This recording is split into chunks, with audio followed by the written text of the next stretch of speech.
Don't listen to me and don't listen to anyone else on YouTube either, not until you've done one thing first. And I'm going to show you exactly what that is. I've been growing chilies for 20 years. I've got over 200,000 subscribers, and I can tell you right now that a huge amount of the growing advice on the internet, mine included, comes with a massive asterisk that nobody really talks about. By the end of this video, you'll know what that asterisk is, and you'll have a simple way to figure out whose advice actually applies to where you're growing. I started growing chilies back in 2006. The butjolokia, or the ghost pepper, was all over the news as the hottest chili in the world. I wanted to grow it, but I also wanted the challenge of growing something in England that has no business growing in England. The first attempt was brutal, but that's where everything comes from. That struggle, that figuring things out, that's why I started this channel.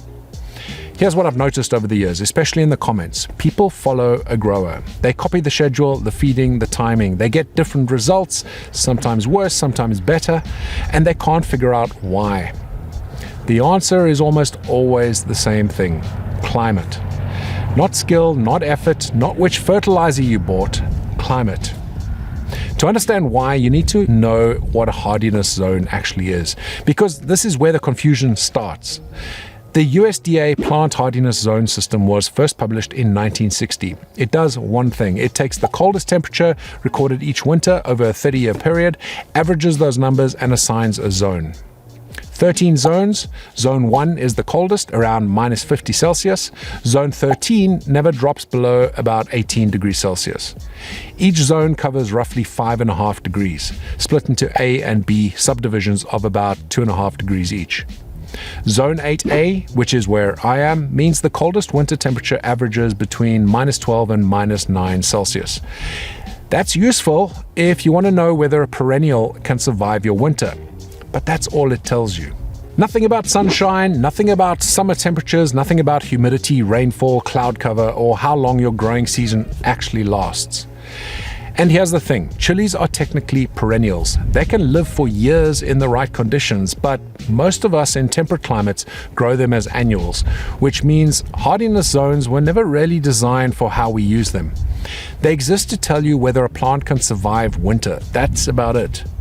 But people use their zone numbers as shorthand for their whole climate, and that's where it falls apart.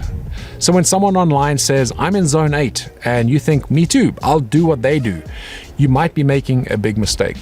Zone 8 in one place can be a completely different world to zone 8 somewhere else. Let me show you what I mean. I'm in zone 8A. I share that exact same zone number with Dallas in Texas, Sacramento in California, and Canberra in Australia. 4 places, same zone. Let's look at the growing season specifically. April through August in England, about 900 hours of sunshine. Dallas, around 1,450. Canberra, adjusting for their reverse seasons, about 1,350. And Sacramento, over 2,000. Even when you only count the months that matter for chili, Sacramento is getting more than double my sunshine, but still the same zone.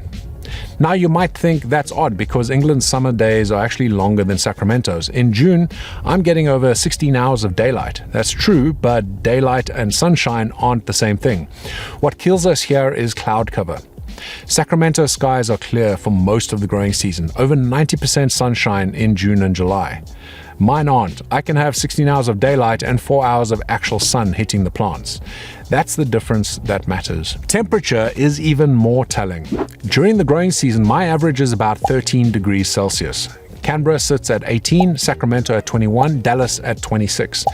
That's double my average temperature during the months that actually matter for growing chilies. And Dallas's summer highs regularly hit 36 degrees. Sacramento regularly exceeds 38. Whereas a good day in July for me is about 22 or 23 degrees Celsius. Same zone number, completely different growing conditions. Think about what this means in practice. A grower in Sacramento gets 3 times the light and significantly more heat. If they tell you to start seeds in March and use a particular feeding ratio, that advice is built for their conditions. It works because they've got the sun and the warmth to back it up. I start my seedlings in January because I have to. I grow in greenhouses because I have to. Without them, my season is too short, too cool, and too inconsistent to get reliable results from most varieties. The greenhouses give me some control over temperature and protect the plants from wind and rain, but they're not magic. I'm still working with the same limited sunlight. A grower in a warmer climate can put their plants outside in the ground and let nature do the work. I need infrastructure just to get close to what they get for free. If you're in a climate like mine and you follow that Sacramento grower's March start date, you might run out of season. If you're in Sacramento and you follow my January start date, your plants will be massive and root bound before your outdoor season even begins. Neither piece of advice is wrong. Both are right for where they were developed. The problem is when people apply one to the other without adjusting. Same with feeding and watering. I grow 400 to 500 plants across multiple greenhouses with automated watering and feeding. That scale, combined with a climate that doesn't cooperate, is why I lean so hard on precision. I can't hand water each plant and adjust on the fly. I can't rely on a long, warm, sunny season to paper over mistakes. If my timing is off by a few weeks, I lose a chunk of my harvest. If my feeding is sloppy, I see it in the plants almost immediately because there's no surplus of light and heat compensating for the shortfall. If you've got 10 or 20 plants on a patio or in a small greenhouse, especially in a warmer climate, you've got the luxury of flexibility. You can watch each plant individually, adjust as you go, be a bit rough with your ratios, and the conditions will forgive you. You don't need my level of regimentation, but understand that the difference between your situation and mine isn't that one of us is doing it wrong. That's exactly why I lean on scientific research, peer-reviewed studies, university extension work. I'm not running controlled trials in a lab. I'm one grower with one setup.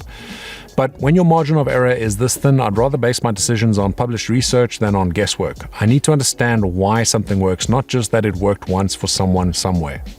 And that's something worth thinking about when you're watching growers online. Someone in a warm, sunny climate can use rough feeding ratios, start later, water approximately, and still get impressive looking results.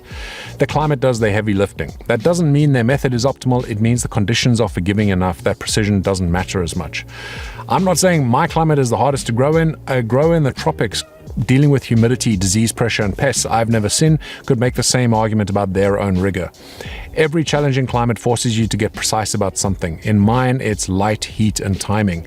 The point is that when conditions are tight, you find out quickly what actually matters and what doesn't. And that's what I try to pass on to you. So here's what I'm asking you to do. Before you follow anyone's advice, mine and other YouTubers, some guy on a forum, look up 4 things: their location, their annual sunshine hours, their average temperatures, their growing season length. Compare those to yours, and if they're close, their advice probably transfers well. If they're wildly different, adapt it. This isn't about who's right and who's wrong. I love watching other growers and other YouTubers. I love seeing what people achieve in different climates with different methods. 2 growers can use completely different approaches and both get great results because they're growing in different conditions. That's not a contradiction, that's just how it works. What I'd love to see less of is the toxicity that creeps into the comments. Someone tells me I'm wrong because another grower does it differently. Someone else goes after that grower because they disagree with their method. We're growing chilies. The world has enough conflict in it without us bringing it into our hobby.